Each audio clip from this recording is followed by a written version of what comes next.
Hello everyone. अभी हम लोग शेयर करेंगे कि कस्टमर ऑर्डरिंग कैसे करते हैं। इधर टेबल क्यूआर मतलब dine in order, pickup, delivery सब ये कस्टमर ऑर्डरिंग में आएगा। ये कस्टमर ऑर्डरिंग में आपको एक आपकी रेस्टोरेंट के अनुसार एक लिंक मिलेगा, जिस लिंक में जाकर आपकी खुद का customer pickup order, delivery order और डाइन इन ऑर्डर कर सकता है। सेटिंग्स के लिए आपको ये सेटिंग्स के अंदर कस्टमर ऑर्डरिंग में आना है और ये कस्टमर ऑर्डरिंग जो है इसको आपको ऑन कर देना है। कस्टमर कैन प्लेस ऑर्डर इसको ऑन कर देना है। इसके बाद आप अगर डाइन इन ऑन चाहते हो तो ये डाइन इन को ऑन कर दीजिए। उसके बाद पिकअप अगर चाहते हो तो पिकअप ऑन कर दीजिए और उसके बाद डिलीवरी है तो डिलीवरी ऑन कर दीजिए। और बाकी बहुत सारे सेटिंग्स है वो मैं आपको बाद में बताते हैं। उसके बाद ये सेव में क्लिक कीजिए।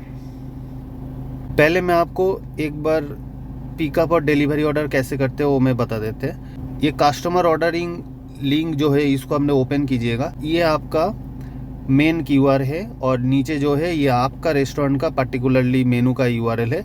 ये जो यूआरएल है इसको आपने कॉपी करके अपने व्हाट्सएप में कस्टमर को सेंड कर सकते हो। नीचे हम लोगों का दिया है व्हाट्सएप बटन, इधर से व्हाट्सएप में किसी को ये लिंक और कीवर्ड शेयर कर सकते हो, वो पिकअप और डिलीवरी कर सकता है। डाइन इन के लिए थोड़ा डिफरेंट सिस्टम है, मैं आपको बताते हैं। डाइन इन के लिए ये जो कीवर्ड है, ये कीवर्ड आप हर टेबल में लगा दीजिएगा। उसके बाद कस्टमर जब इस लिंक में क्लिक करेगा और ये कीवर्ड स्कैन करेगा तो व्यू मेनू में क्लिक करेंगे तो इस पेज में आ जाएगा। इधर आपको डाइन इन, पिकअप, डिलीवरी ये सब करना है।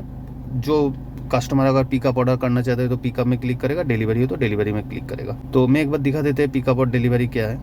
ये सेम टाइप है, ऐड करके ऑर्डर प्लेस करेगा। मैं एक बार आपको डाइन इन दिखा देते हैं। डाइन इन में क्या होगा, डाइन इन इधर टच करेगा,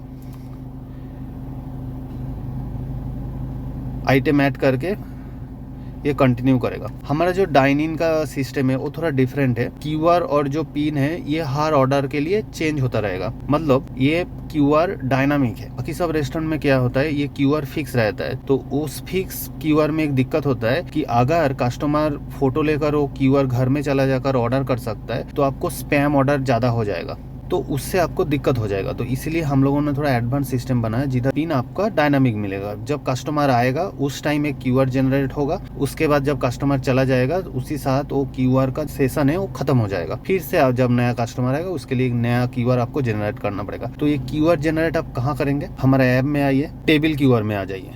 टेबल ऐड करना है,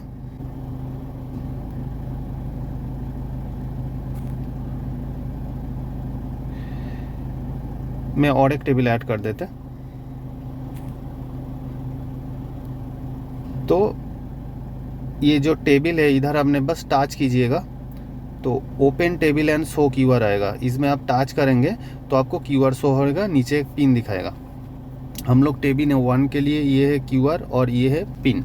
कस्टमर ये क्यूआर को, आपका जो डाइन इन कस्टमर है वो डायरेक्टली ये क्यूआर को स्कैन करके ऑर्डर प्लेस कर सकता है। और आप क्या करोगे, आप हमारा जो मैं पहले वाला जो मेनू का कीवर्ड दिखाया था वो वाला क्यूआर, ये वाला नहीं, मेनू का कीवर्ड जो है मैं आपको फिर से एक बार दिखा देते हैं।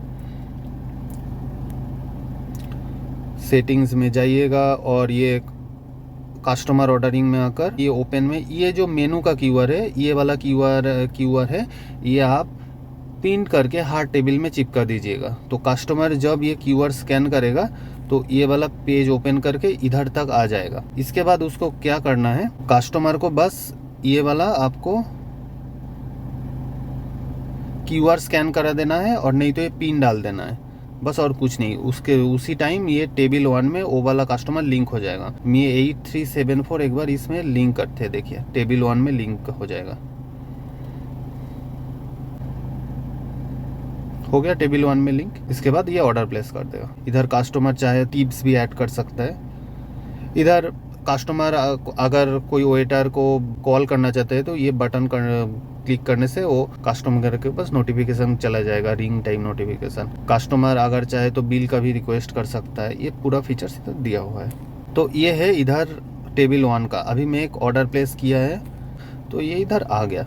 तो आपको क्या करना है, अच्छा पेमेंट एनेबल के लिए क्या करना पड़ेगा, मैं सेटिंग्स बाद में दिखा देते हैं, मैं फीचर्स बता देते हैं। ये नीचे जो पेमेंट बटन है इसको एक बार टच करेंगे तो पेमेंट एनेबल हो जाएगा। इधर क्यूआर दिखा देगा, इस क्यूआर को स्कैन करके कस्टमर पेमेंट कर सकते हैं। उसके बाद जब मेन बिल का बारी आए, आप इधर टच करेंगे, उसके बाद व्यू बिल में जाइएगा और इधर ये प्रिंट बिल को टच करके आपने मेन बिल दे देंगे। उसके बाद इस टेबल को सेशन को कंप्लीट करना है, ये इसको भी कंप्लीट कर दीजिएगा। तो ये कंप्लीट करोगे तो मतलब कस्टमर जा रहा है, बिल भी दे गया, कस्टमर चला गया, नया गेस्ट आएगा टेबल 1 में, तो उसके पहले इसको कंफर्म कर दीजिएगा। तो ये वाला सेशन गायब हो गया। अब टेबल 1 में आप जब फिर से क्लिक करोगे नया open table and show QR में, तो एक नया पिन जनरेट होगा, नया क्यूआर जनरेट होगा।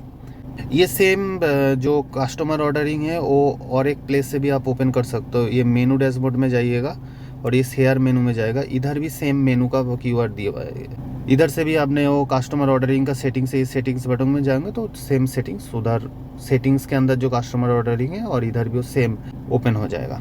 देखिए इधर बहुत सारे चीज़ है। अगर आप मल्टीपल मेनू ऐड करना चाहते हो तो एक डिफ़ॉल्ट मेनू होगा, मतलब हर टाइम वही मेनू दिखाएगा। बट अगर एक स्पेसिफिक टाइम के लिए एक स्पेसिफिक मेनू रखते हो, सोचो कि हम लोग इधर 9:30 से रात 12 बजे तक लेट नाइट का मेनू सेट किया, 9:30 बजे से 12 बजे तक रात का, तो ये लेट नाइट का मेनू शो करेगा, उस टाइम मेन मेनू नहीं शो करेगा। अगर आप मल्टीपल मेनू ऐड कर सकते हो तो वो भी इधर लिंक कर सकते हो। डिफरेंट चार्जेस, क्योंकि आज आप डाइन इन में तो पैकेजिंग हैंडलिंग चार्ज नहीं रहते हो, बट कुछ स्पेशल सर्विस चार्ज लगाना चाहते हो तो ये कर सकते हो। इधर रुपीज़ में भी दे सकते हो, परसेंटेज में भी दे सकते हो। और इधर बटन, वो एक मैंने दिखाया था कि कॉल स्टॉप और रिक्वेस्ट बिल का जो बटन दिखाता है, अगर आप नहीं चाहते हो तो इधर से ऑफ कर दीजिएगा बस। पिकअप के लिए भी सेम है, आप मल्टीपल मेनूज़ के लिए ये वो लिंक मेनूज़ है।